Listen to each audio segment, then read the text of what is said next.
Hello and welcome to Northworthy Sagas and Stories.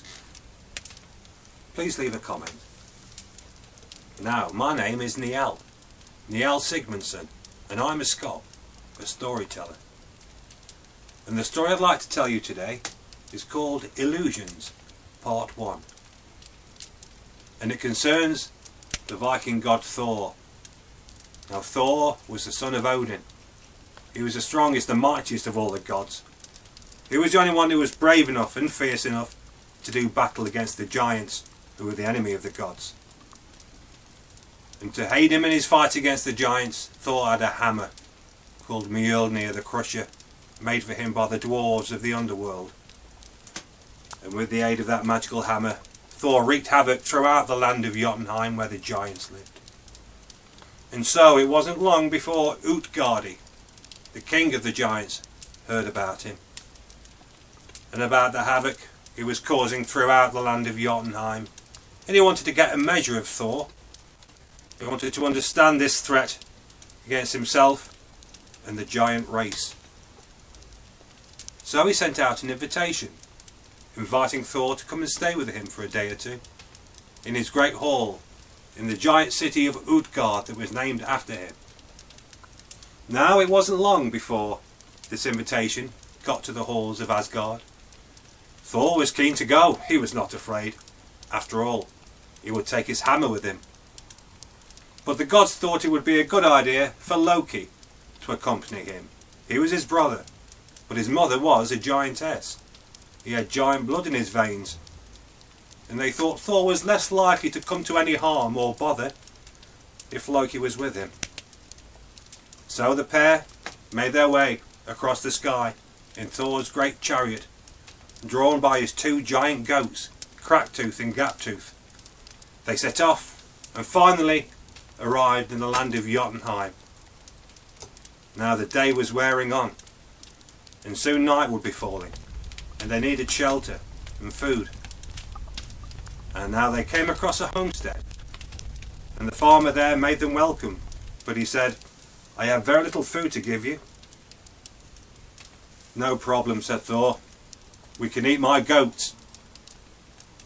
So the goats were slaughtered, and the meat was roasted, and they all enjoyed a fine feast that evening. But while they were sat at the table in the kitchen, having their feast, Thor said to them all, "Now when you finish eating the meat, do not discard the bones.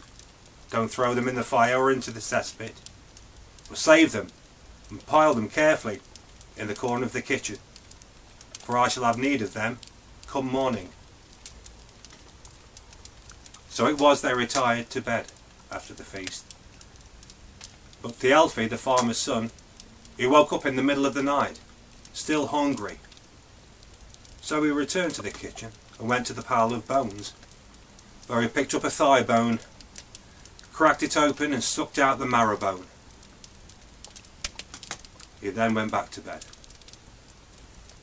Now, in the morning, Thor came to the kitchen and stood over the bones.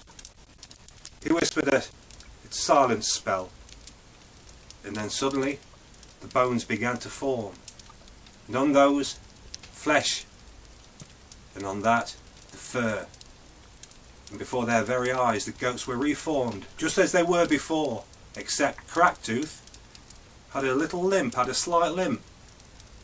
Thor knew something was wrong here, and Thialfi admitted that he had indeed taken the marrow bone from the goat's thigh the evening before. That is why he was lame. "It will take days for him to heal," said Thor, "and I've got to go and visit the giants." Now the farmer knew that Thor was angry. He knew he had to make amends for what they'd done to the goat. He said, "You take Thialfi, my son, with you. He knows these lands. He will be your foot servant. He knows all the shortcuts, the best ways to get to Utgard." "Very well," said Thor. "It's better than nothing, I suppose."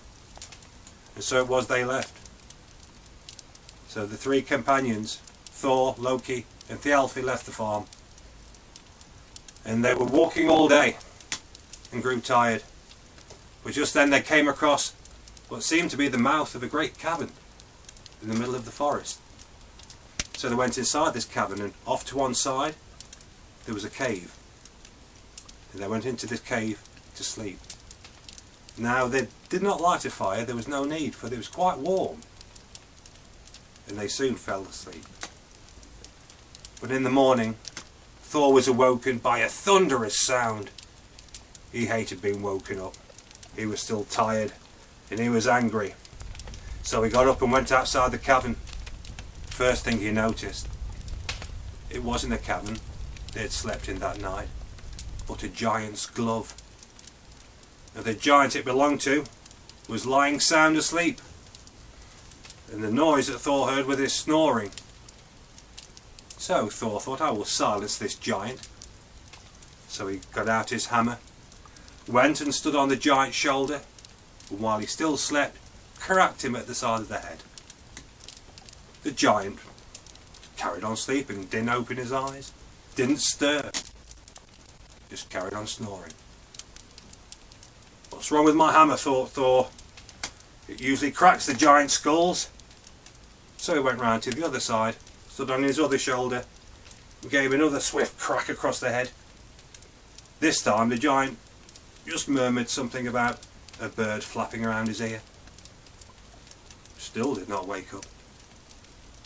So frustrated, finally Thor stood on the giant's chest, brought up his hammer, and cracked him square on the forehead. The giant opened one eye.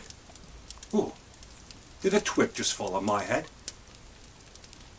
Thor could not believe it. This power, the power of his hammer, did not work against this giant. He quickly hid it. The giant woke up and introduced himself as Thrym. And Thor, I have been expecting you. I've been sent by Utgardi to escort you to the gates of Utgard itself, where you can meet him. And so it was. The three companions followed Thrym to the gates of Utgard. And here ends the first part of Illusions. Please subscribe and click on the notification button. Thank you.